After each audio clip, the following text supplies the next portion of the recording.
sum up everything. It's in Micah 7, chapter 7, verse 7 through 10 in Micah.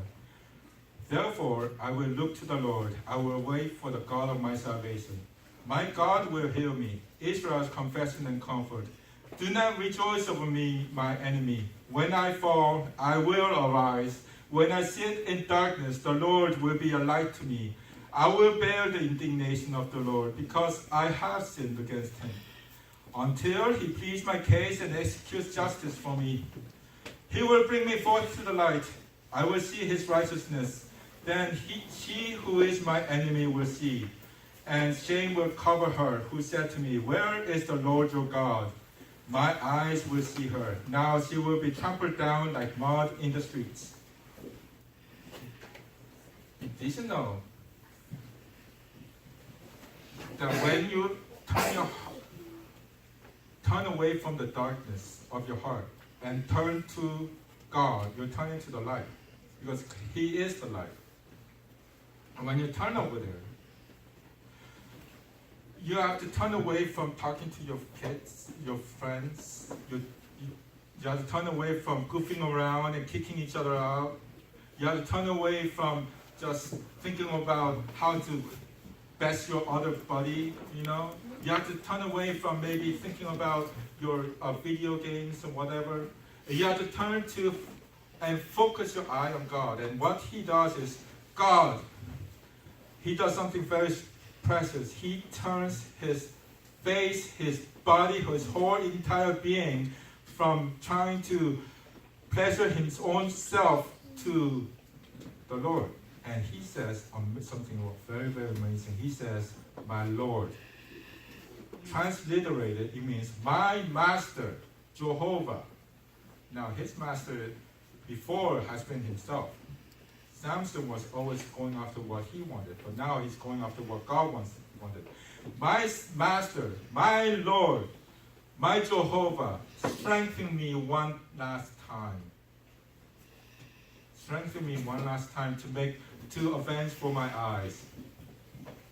My God, help me. You know, there's a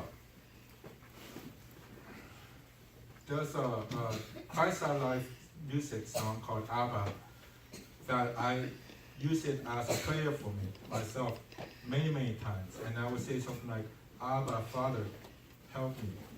Abba, Father, rescue me.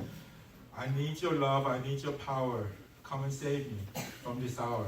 And that's the lyric of the song. And I would say that prayer, like that song, like a prayer for me, myself, in many, many situations. And I'm sure he prayed something like that. And then he put his two hands, like him putting himself on the cross. And then he says, let me die right here. I don't care what happens to me now, as long as God, you get the glory. I don't care if I die here, but I want God to anoint me and take my heart away from this darkness and this blindness and turn my heart and faith back to you, O Lord. I want you, God, to be glorified. And he puts his hand on the two pillars and steps forward and pushes it, and God anoints him with power from above. The whole entire thing crashes down. It implodes. All the thousands of people who were mocking him, they all died that day.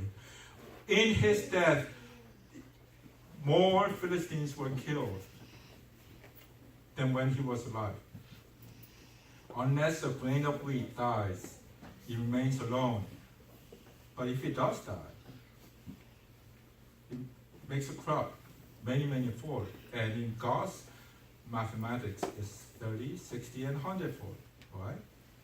Now, Jesus Christ, he died on the cross to take away all your sins. And then when he died, he took all the punishment that was due you on himself.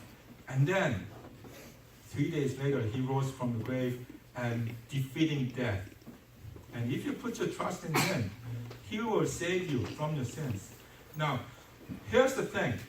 The people, they began to be free and delivered. Remember, God said Samson will be the one who's going to begin the work to free the people, right? Do you know who finishes it? King David later on, when he rescues the whole of the people from the Philistines against Goliath, okay? And his reign. Now, Jesus Christ, when he frees you, do you know what he's freeing you from? He's freeing you from that temptation to just be addicted to the sin. Now you're free to choose. That's what the freedom is. You have a freedom to choose. Freedom to choose to love God or to freedom to choose to love sin. And that's the whole freedom that I'm talking about. Now we'll wrap it up and then finish stuff. Finish up.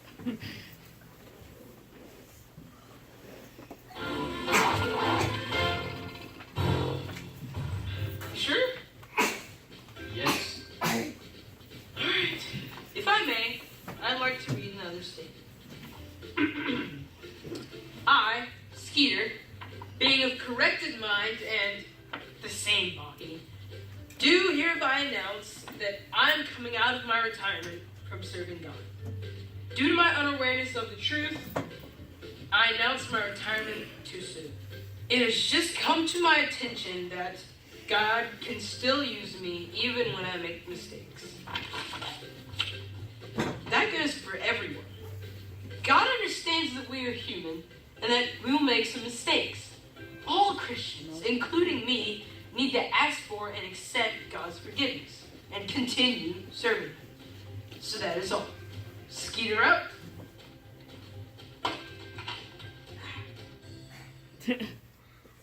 Okay, everyone stand up and we'll do the Lord's Prayer again. Okay, so before we dismiss you to Bible studies, just a couple of quick announcements. Before, let's give a big hand to Sam Teacher